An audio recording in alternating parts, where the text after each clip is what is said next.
తమిళనాడులో మరికొన్ని రోజుల్లో అసెంబ్లీ ఎన్నికలు జరగనున్నాయి. ఈ నేపథ్యంలో అన్నాడీఎంకే బహిష్కృత నేత మాజీ సీఎం దివంగత జయలలిత సన్నిహితురాలు వీకే శశికళ తన కొత్త పార్టీని ప్రకటించారు. పార్టీ పేరును ఆల్ ఇండియా పురచ్చి తలైవర్ మక్కల్ మున్నేట్ర కళగం అని వెల్లడించారు.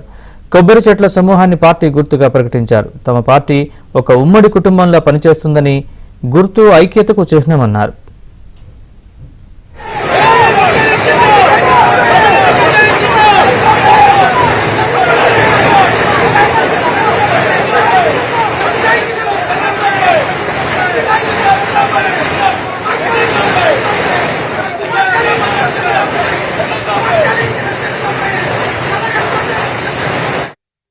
வேறறுத்து தமிழக மக்களை காப்பாற்றுவதற்காக ஒரு இயக்கத்தை கண்டார்.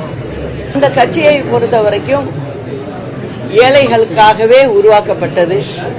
அந்த கட்சியினுடைய பெயர் அனைத்திந்திய புரட்சி தலைவர் மக்கள் முன்னேற்ற கழகம். அதனால நல்ல தீர்ப்பை அவங்க கொடுப்பாங்கங்கிற நம்பிக்கை எங்களுக்கு. எல்லோரும் ஒன்றாக இருக்கணும் அப்படிங்கிற எண்ணத்தை தவிர வேற எண்ணமே எனக்கு கிடையாது. அதனால நான் மக்களோடு இருப்பேன் என்றும்